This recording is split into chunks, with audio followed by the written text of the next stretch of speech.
Posso dirle che andrà al voto, poi la libertà di ognuno di noi finisce dove inizia quella dell'altro, no? Quindi c'è una libertà di pensiero, ognuno poi si esprimerà come vuole.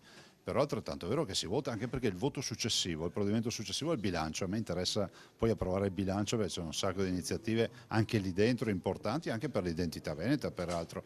Lo dico a chi fosse interessato all'identità veneta. E in generale il bilancio significa tutte le iniziative per il 2017 della Regione del Veneto. In attesa del voto in Consiglio regionale, intanto il PDL 116 incassa un primo sì da Venezia, arriva direttamente da Cafarsetti dal consigliere delegato alle tradizioni Giovanni Giusto, dal 2001 presidente nazionale del coordinamento delle associazioni remiere di Voga alla Veneta, dal 2008 cittadino benemerito del comune di Venezia per il suo impegno per la difesa e promozione delle tradizioni storiche. Io spero poi alla fine venga approvato, cioè un riconoscimento per quello che è dovuto soprattutto a una lingua che non può essere più dichiarata dialetto, quindi avere i cartelli con la doppia indicazione io credo sia fondamentale e culturalmente anche importante per sostenere quello che è un elemento probabilmente di grande garanzia non soltanto nel ricordo ma anche nella continuità di questa nostra grande storia.